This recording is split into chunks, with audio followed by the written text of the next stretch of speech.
So 2 weeks ago, we talked about this speech by Rose Jackson, which I called the most embarrassing political speech we've ever seen in an Australian parliament. Today, we're going to look at the speech of Abigail Boyd, which is, honestly, guys, the most insufferable gaslighting nonsense that I reckon we've seen in a long time. And that's today on The Dr. Joe Show. Before we get into Abigail Boyd's speech, and trust me, you're going to want to see it, I'd just ask you to subscribe to this channel. If you're new here, thank you for watching. If you've been watching for a while, thank you very much for your commitment to this channel. Please do subscribe. Every time you do subscribe, it helps us to reach more people. Today, we're talking about Abigail Boyd's speech. Now, remember, quick recap on the Greens abortion bill. So this is introduced by Dr. Amanda Cohn, a abortionist from regional New South Wales. She has introduced this bill. Her goal for being in the parliament, as she says in her maiden speech, is abortion. She loves abortion. In fact, I think she even has said in the Hansard that being an abortionist was an experience of joy and empowerment. I mean, go figure. I don't know how anybody could say that. You'd have to be pretty sick, but that's Amanda Cohn. That's what she said, that killing babies gives her tremendous joy. Her colleague, Abigail Boyd, she gets up on the first time that this is now being debated for the second reading. So we've already done Penny Sharp's speech. We've done Rose Jackson's speech. If you haven't seen those videos, make sure you catch up on them because that gives you an idea of what Labor's thinking. But then the third speech in favour of this bill comes from Abigail Boyd. Let's take a look. Thank you very much, Mr. President. I will just take the opportunity to make some brief remarks at this time. I guess, firstly, obviously I support the bill. And as one of the co-sponsors of the Abortion Law Reform Act in 2019, I'm very pleased that we have got to the point of having it well recognised that in New South Wales abortion is legal. To hear some of the, frankly, hysterical responses from public figures and others saying that this is somehow some big, I guess, significant step forward for New South Wales in this bill that we have here today is, I think, really missing the point of what happened in 2019.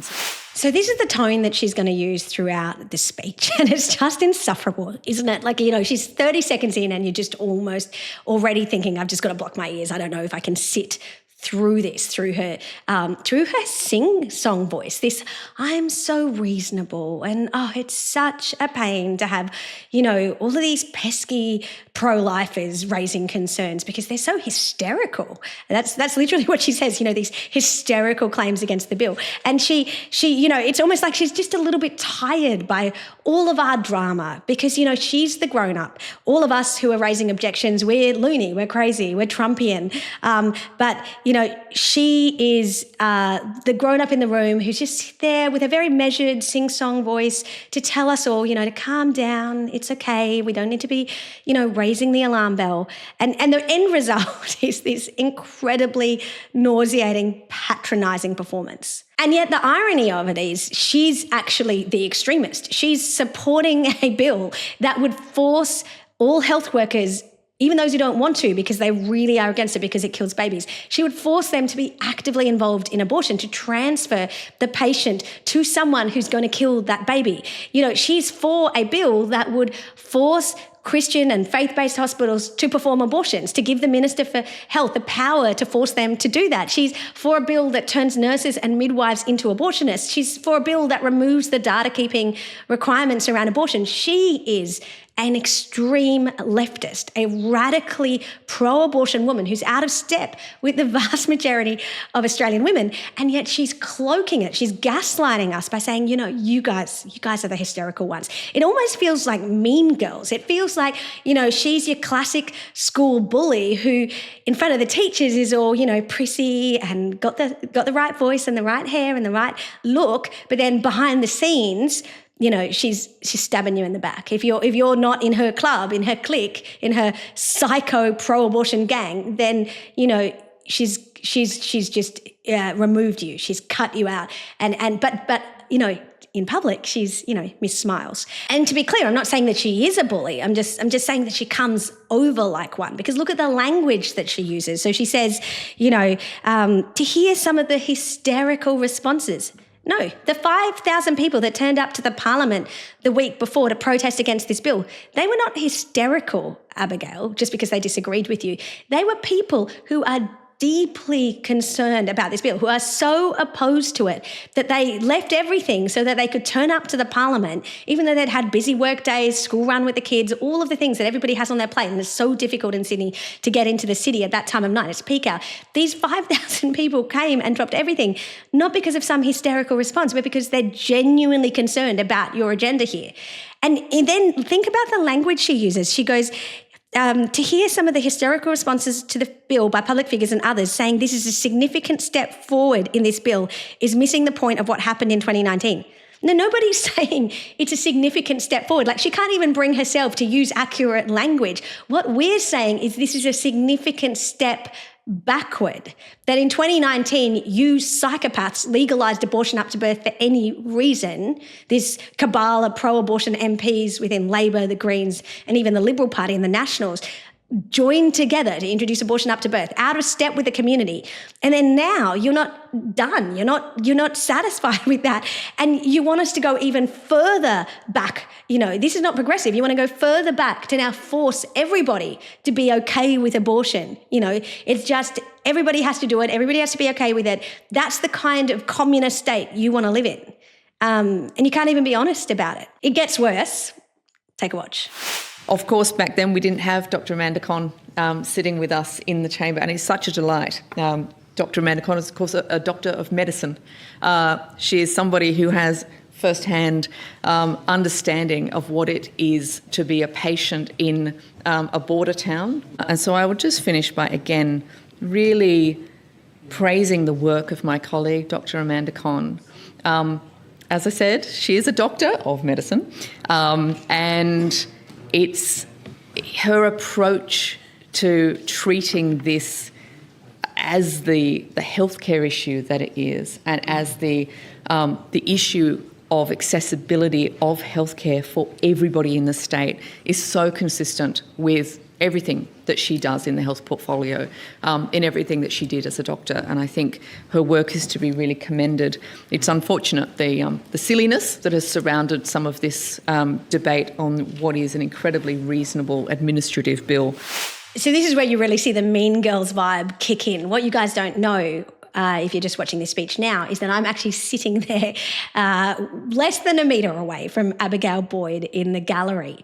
And so when she turns 3 times to say, you know, Amanda Cohn is a medical doctor, what she's really doing is saying, you over there, Dr. Joanna Howe, you're not a medical doctor, so how dare you even speak about this? That's the main thing that people have been trolling me about, from Mia Friedman writing on my wall, you know, genuine question, are you a medical doctor? Even though it's very clear in my bio that I'm a doctor of law and a professor of law, I never claimed to be a medical doctor. But that's the main kind of trolling point that the activists have taken against me. It's like the one thing where they feel like they've got this gotcha moment because I'm not like a medical doctor. But, you know, just why do you even have to be a medical doctor to have a problem with killing babies right up until birth? Like, that's not a medical question. Like, I'm not giving medical advice to people. I'm just saying that that's a disgustingly barbaric thing to do to a baby. And actually, as a professor of law, as a doctor of law, as someone who did a PhD in law at the University of Oxford, my expertise is the law. And the main thing I talk about is the impact of Australia's abortion up to birth laws. And on this bill, what I have done is I've explained to people how it can operate using my legal expertise. So I've looked at the provisions of the bill and I've unpacked it, and I've shown how it gives extraordinary powers to the Minister for Health. And, you know, when she turns around and says, well, you know, Amanda Cohn is a medical doctor in a sing-song voice, what she's really saying is, you know, you shouldn't get to speak. You're not a doctor of medicine. And so therefore, you know, you're just this crazy extremist. And, you know, it's just like, she says it with the sing-song voice, but she's really like stabbing you. That's what she's trying to do. And she's just siding with all of those activists, trolls and bullies online who, you know, have sent me death threats, who have tried to get me sacked multiple times, who dox me, all of these things that happen that I just try to ignore because I know what my mission is. It's to, you know, change Australia's pro-abortion culture so that we save these babies and protect these mums. You know, that's my mission. So I try not to think about it, but that's what she's doing. think she's siding with the bullies here. And the thing is, it's actually just really pathetic. She casts all these barbs in my direction, but if you think it's problematic that I'm a doctor of law, not a doctor of medicine, why don't you just say it? Don't be passive aggressive, and use your sing-song voice to praise your colleague while stabbing me in the back. Just actually say it. Say it. Dr. Joanna Howe doesn't know anything about abortion because she's not a medical doctor. Actually say it, but it's not really her vibe, is it? I must say that as a Green, I find the idea of conscience votes quite interesting. In the Greens, we just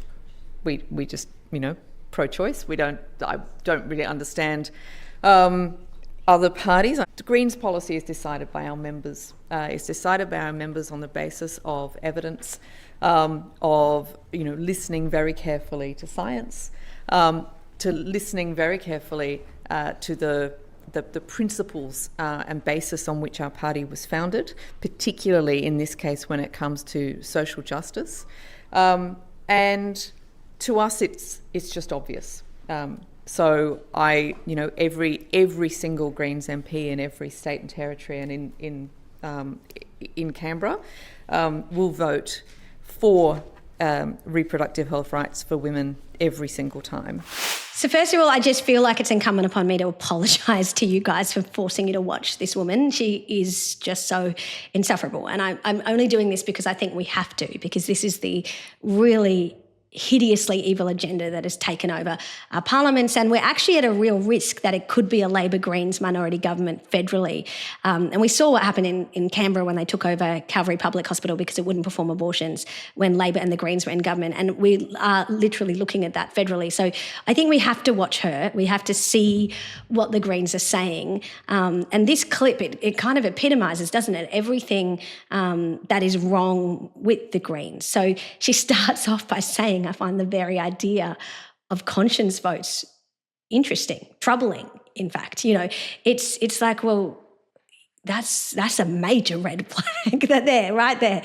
That, just the notion that a person would have a conscience which, compels them to act or not act in a certain way because of this inner belief that something is right or wrong, immoral or unethical.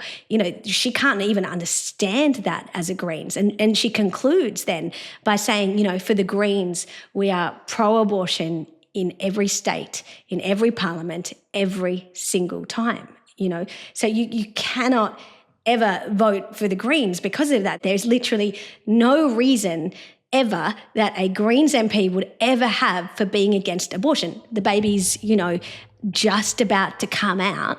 The mum is 39 weeks pregnant, and the Greens, Abigail Boyd, should say, absolutely, let's kill that baby, because the Greens, we are pro-abortion in every vote, in every parliament, in every state, every single time. And it doesn't get more sinister than that. And then she says, the way we work this out, in the Greens is we listen to science. I mean, look, that's the bit where I just felt deeply sorry for you guys that you have to watch this, because it's just so, I keep using the word gaslighting, but it's hard to think of a different word to explain it, because, the truth says one thing, but then she gaslights you into believing the lie. So what does science say? The science says that from the moment of fertilization, you have a zygote who is a human zygote. It's a human child because the parents are human. And that zygote then becomes an embryo who then becomes a fetus. And through the stages of development, from the very moment of fertilization, you've got this distinct human person that Abigail Boyd says, but we trust the science when we are okay with killing these babies for any reason every single time right up until birth. Never mind that the founder of the Victorian Greens is Peter Singer, a so-called ethicist who has written academic papers that it should be legal to kill babies up until 1 year old because they're not really persons.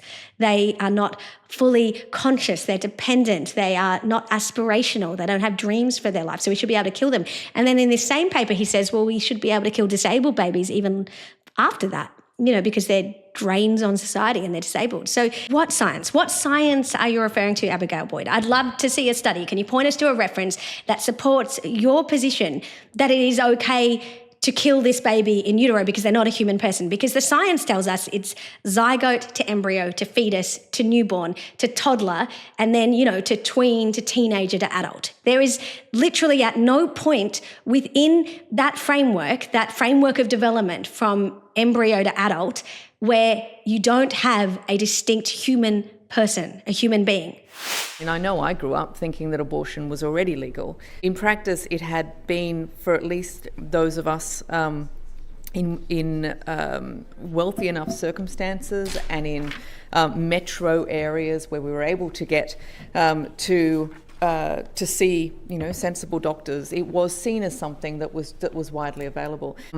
What we've done here is, although we've come together and after really quite excruciating at sometimes debate back in 2019, which I think put us all through quite a lot.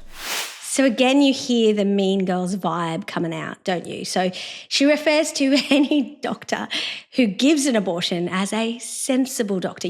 All of us who are in metropolitan areas, we got to see sensible doctors, not these, Catholic or Christian or Muslim doctors who don't want to perform abortions because they're really against it, or, a secular person, an atheist who's against abortion and they just don't want to break a baby's arms and legs apart. In Abigail Boyd's view and the way that she frames this, if you don't want to do that, well, then you're clearly a crazy person. You're clearly you're not part of the sensible, reasonable club that she's a part of. And then think about how she describes the debate in 2019. Now, this was the most radical abortion law in the world that was introduced into the New South Wales Parliament. And she says, that was such an excruciating debate. We were all put through quite a lot. It's a really intimidating performance, all done in a sing-song voice, mind you, but an intimidating performance that's designed to quash dissent, to crush anyone in that parliament, someone like a Rachel Murden or a Susan Carter or heaven forbid, someone from our own party like Courtney Houssos, who would dare even say, sorry, not her own party, but Labor, someone who would dare even say that, I have a problem with forcing doctors to do this, because in her mind, it's sensible doctors that perform abortions. The real doctors do this. And it's really quite excruciating if you even make us talk about it. It's just throughout this speech we get this performance that's designed to kind of stop anybody else from speaking, which is the Greens' way. They can't brook dissent. And then the next bit of the speech, and this is the bit which goes for quite a long time, and I tossed and turned about whether to show it for you guys because, trigger warning, it goes for 3.5 minutes. So it's a really... and that's really in the true sense of trigger warning. That just gets overused these days. But when I'm forcing you to listen to Abigail Boyd do this for 3.5 minutes, it's a lot, and I know that. But I'm just going to play it for you guys now because this is where the crux of the speech is, and it's the only time where she actually says anything of substance rather than this drivel. So let's take her substantive point at face value. Let's look at it. Let's watch it for 3.5 minutes, and then I'm going to unpack what's really going on. I just wanted to touch on an aspect that the Honourable Rod Roberts had raised in relation to this idea that we are somehow sort of coercing people to provide an abortion to a patient. It's very clear that that's not what the bill does, but I do understand that if you were just reading the bill and not other pieces of legislation, that might be something that the impression that you have drawn. So the bill proposes a duty on the Minister for Health to ensure that abortion services are available throughout the state within a reasonable distance from where people live. And as my colleague explained in her second reading speech, that duty is deliberately broad and does not apply to all hospitals and health services. So it would not be reasonable to suggest that specialty hospitals, such as psychiatric hospitals, would be required to provide abortion. And nor would it be reasonable that very small rural hospitals without the capability to provide abortion services would be required to do so. The mechanism proposed for the Minister to carry out the duty that abortion services are available throughout the state a reasonable distance from where people live is through direction to public health organisations as defined by the Health Services Act 1997.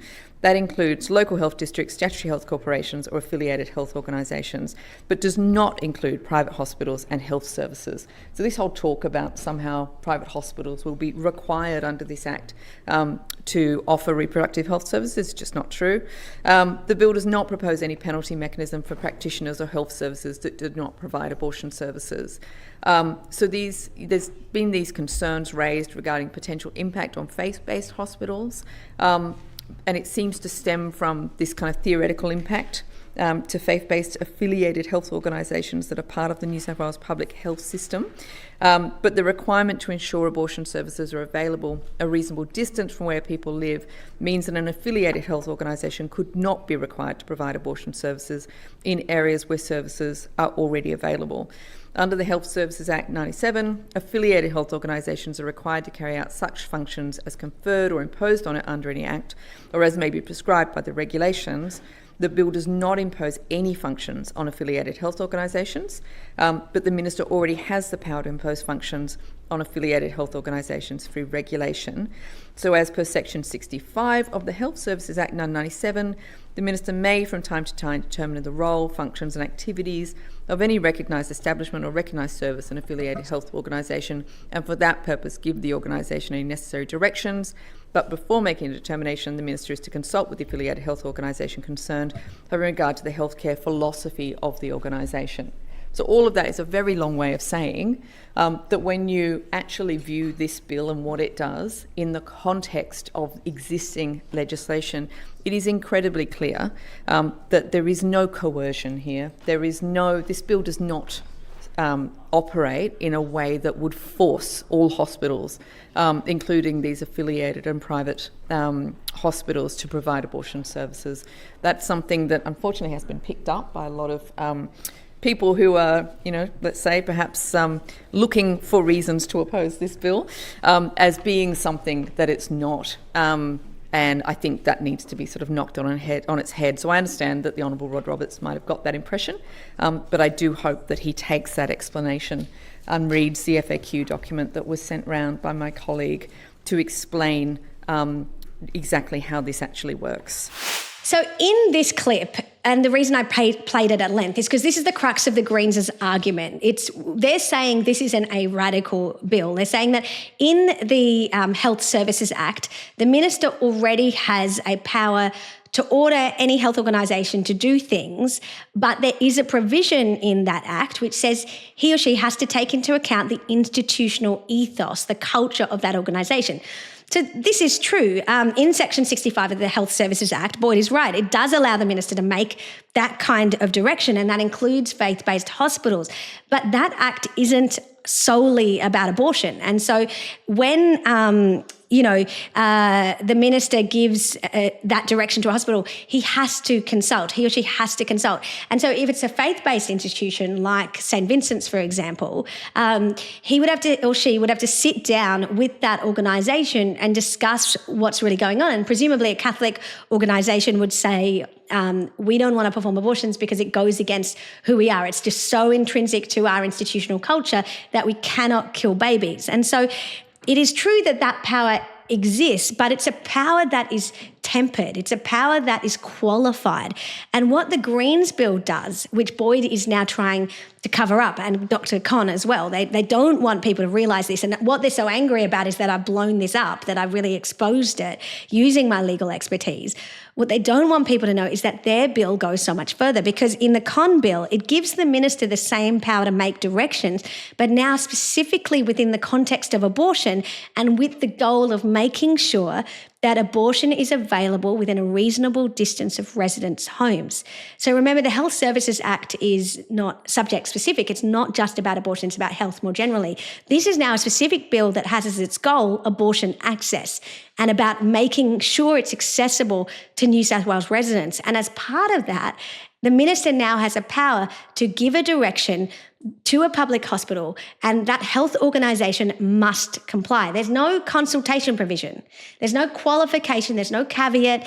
There's no requirement that he or she sit down with that organisation and consider the ethos of that organisation. And that's really crucial, because if they don't have that caveat, then, it means that the minister doesn't even need to take that into account. In fact, the overriding goal that they should be taking into account is abortion access, because that's the bill that this provision is now, this new power is coming from. And so the thing is, if Abigail Boyd is so convinced that this bill is just so reasonable and it's really not doing anything additional, she doesn't even know what the fuss is about, well then take that out. Take out Schedule 1 of Amanda Cohn's bill, which gives the minister the power to order hospitals to perform abortions, and they must comply. Take out the power. If we don't need that power because it's already in the Health Services Act, take out the power, and maybe, Abigail Boyd, she doesn't quite know how to draft that power. Well, I'm a professor of law. I will draft that provision for her. And I can use my expertise. She's quite happy to use Dr. Cohn's expertise as a medical doctor. Well, I'm a professor of law. I can help her draft the power to make sure that this will never be used to force a faith-based hospital to perform abortions. Because she says, well, that's not our intention. Well, then let's take out that provision of this bill. Then we don't have this problem, do we, about this provision? But she won't do that, because that is exactly what they want to do. The Greens are on record that all public hospital funding should be contingent upon the provision of abortion, that if a hospital provides miscarriage care, they should provide, in their own words, abortion care, because that is what the Greens believe. They're so into abortion that you can't be a hospital if you're not performing abortions. And so she won't take me up on this offer to remove this from the bill, because that is actually what she wants. It's what Cohn wants. It's what the Greens want. This is the abortion agenda. Similarly, she says this power will never, ever be used for other health organisations. So she says, if you're a psychiatric ward, or if you're a mental health organisation, so you're a different kind of health organisation and you're faith-based, you'll never be asked to do abortion. Again, let's take her at face value and say, well, if that's the case, there's only a few of those organisations that are actually listed in the Act that could be affected by this bill of Amanda Cohn's. Let's draft an amendment which specifically carves them out from the purview of this bill. If your purpose is honestly so innocent as it's just literally to replicate what happens in Section 65 of the Health Services Act, if that's all that you are doing, and you never intend for this power to ever be used to force an institution to perform an abortion against its ethos or against its faith, or to turn a existing health organisation that maybe provides other forms of care into an abortion facility, if that's really not your goal, then we can take that out as well. So this whole speech, this bit that goes for 3.5 minutes, where she's at pains to say there's nothing to see here, this is a very reasonable bill, there's nothing coercive about it. Well, if that's the case, then let's take this bit out of the bill, because what's the point? What's the point of having it in the bill if that's not your purpose? So all of this to say, I think none of us are fooled. We know what this is about. We are very aware of what the Greens want to do. Amanda Cohn made this very clear from her maiden speech, from day dot in the Parliament. And we know this from, Senator Hanson-Young in the federal Parliament, who literally made vomiting faces when the issue of giving care to newborns who survived their abortions was discussed in the Parliament, and the Greens voted universally against giving babies in the federal Parliament a right to care if they survive their abortion. We know this, because of Tammy Franks in South Australia, who is so aggressively pro-abortion that she spearheaded abortion up to birth in South Australia. We know this because of Amanda Cohn, an abortionist who says that, being an abortionist is an experience of joy and empowerment, and that's why she's in the Parliament to create more abortions, to create a world where killing babies in utero is just seen as fine. It's healthcare. It's completely normal. And so, we're not fooled by the Act. We're not fooled by the supposed, substantive point that she makes amidst all the rhetoric and drivel. This is really a sinister speech from someone that isn't nice. Like, I'm just going to say it, she's making this big show of being very nice about it, but she's not nice. This is an ugly, sinister agenda and must be stopped at all costs. And so, just to sum up, guys, on the 7th of May, we're hosting our rally, our second rally on the steps of Parliament. We need it to be even bigger and louder. It's 5:30 to 6:30 p.m. outside New South Wales Parliament on the 7th of May. We are continuing to do our letterbox campaign. So all of this week and next week, we're continuing to letterbox Labor seats because we obviously can't get the Greens, but Labor, being the party of government, has the numbers to block this bill. That's actually what we need to focus on. And so, I would encourage you to write to all upper house MPs, Labor and Liberal. I wouldn't waste your time on the Greens, but the independents as well. But our letterboxing campaign has to be about getting Chris Minns as Premier to block this bill because they are the party of government and it makes sense that they do it. So all of this to say we've got a long fight ahead, but knowledge is power. So share this video around so that people can see the sinister agenda of the Greens. And I look forward to seeing you next time on The Dr. Jo Show.